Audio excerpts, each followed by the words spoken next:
Welcome back to Forum, everyone. I'm here with John Schultz, and he's the Chief Executive Officer at New River Health. And you were telling me you're from Erie, Pennsylvania originally. That's right. So what brought you to Southern West Virginia? Well, up in Erie, I ran a FQHC, very similar, a little bit smaller than New River. Ran that for about 8 years, and looked for something a little bit bigger, a little bit more challenging. Different setting. Erie is a more urban area than, of course, Southern West Virginia. So this is a little different challenges here in rural West Virginia as far as recruiting physicians and staffing and things like that. And we really didn't talk a lot about that, which is another important piece to all this, is the whole recruitment of physicians and healthcare providers in this area, which is really a major challenge we're facing. So. All right. And how did you get into this profession? Well, I've been in health administration for over 20 years. I've worked for hospitals, I've worked for HMOs, insurance companies, as well as running physician practices. And community health is an interesting part of healthcare, and it's a very challenging part of healthcare.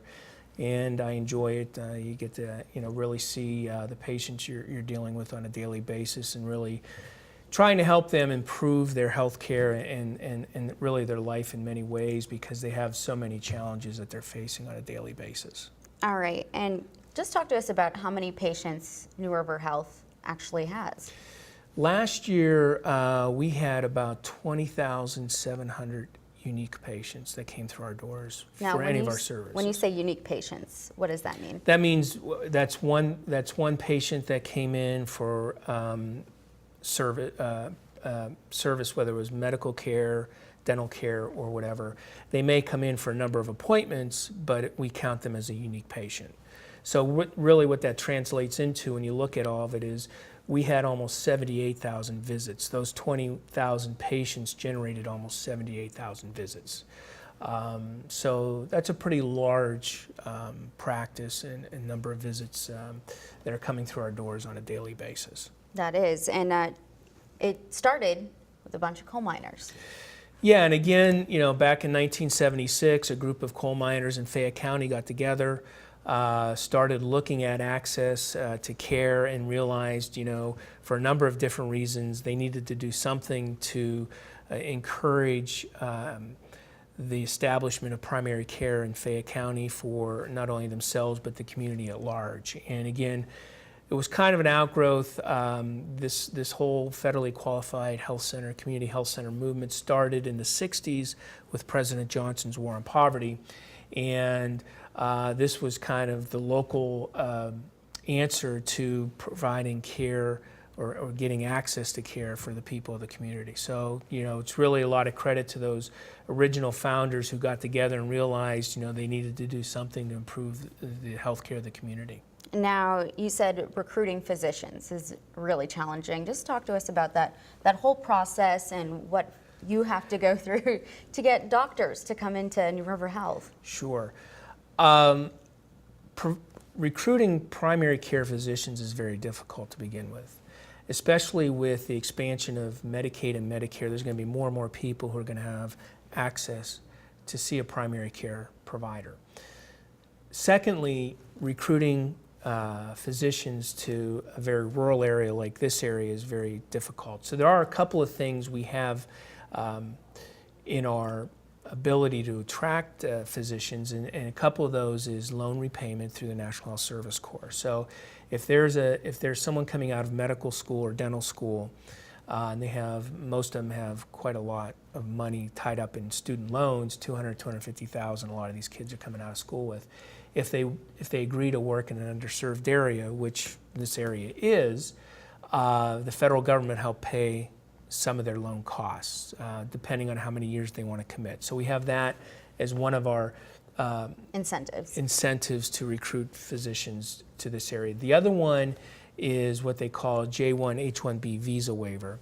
And what that is that's for, they're not American citizens, but they're individuals from another country who've trained completely in the United States. They've gone to medical school, dental school in the United States, completed all their post-training in the United States. And in order to stay here, if they want to stay here, they have to work in an underserved area.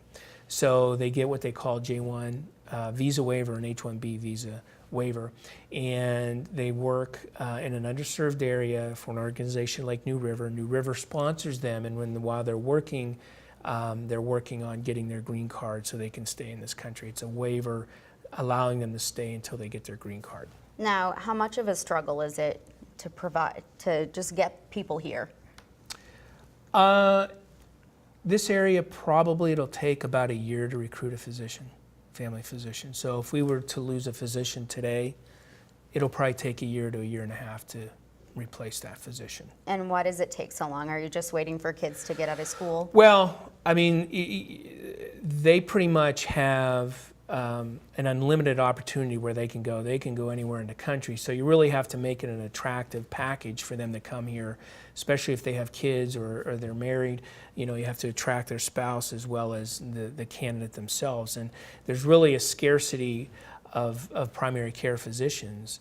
And then to get them to come to an area that's more rural is really a challenge. Is there an application process that these students No, have there's to go not through? really an application process. Well, there is for these different programs, but we start actually recruiting now for kids that are going to be graduating next year. That's how long in advance you have to start recruiting them.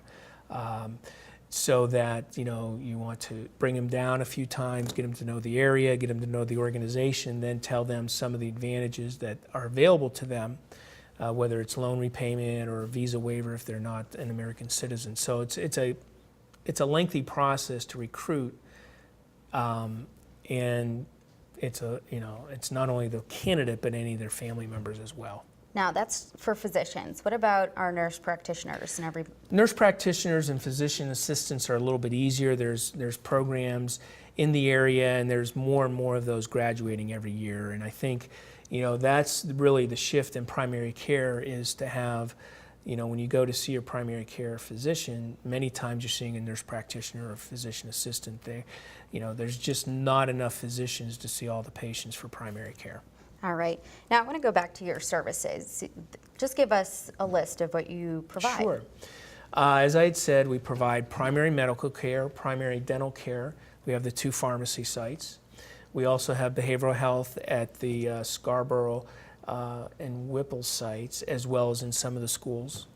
We have women's health, OBGYN, the Black Lung Clinic, and then we also have an in-house laboratory, so we do laboratory services. We have radiology. We have nothing elaborate like CT scans or MRIs, but basically flat films, like if you need a chest x-ray or an arm or something like that, we do that. And then we also have occupational health services that we provide to people, employers that need occupational health for their employees. Now, I want to go back to your behavioral health services because, as you know, there's a pill epidemic in Right. southern West Virginia, and you said you do have services to help battle these addictions. So just talk to us about Right. those. Yeah, under the umbrella of behavioral health services, we also have drug and alcohol counseling. We have counselors that work with people who may be addicted to whether it's alcohol or narcotics, work with them and you know, help them try to keep their addiction under control. All right. A couple of things we do as a medical provider because of the epidemic. It seems quite prevalent here in this part of the state, but you know, we do have people coming in all the time looking for narcotics, and you know, it's got to be a legitimate pain issue for them to be on narcotics. And our providers do a pretty good job as far as screening those folks out.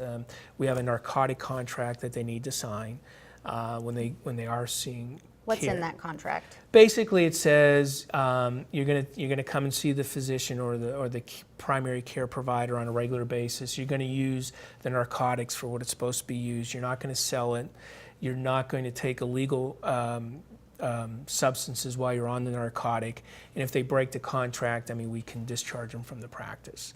You know, there's ways that we work with them. We do drug testing on them to make sure, you know, a couple of things, that they're taking the medication, or if the drug testing shows that they're not taking their meds, then they're probably selling them, which is a break in the narcotic contract.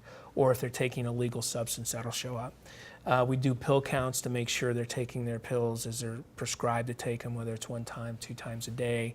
So we have a pretty good tracking mechanism to make sure they're doing what they're supposed to be doing with that narcotic substance. And this is a very good way to sort of battle this epidemic that's Right. going on here.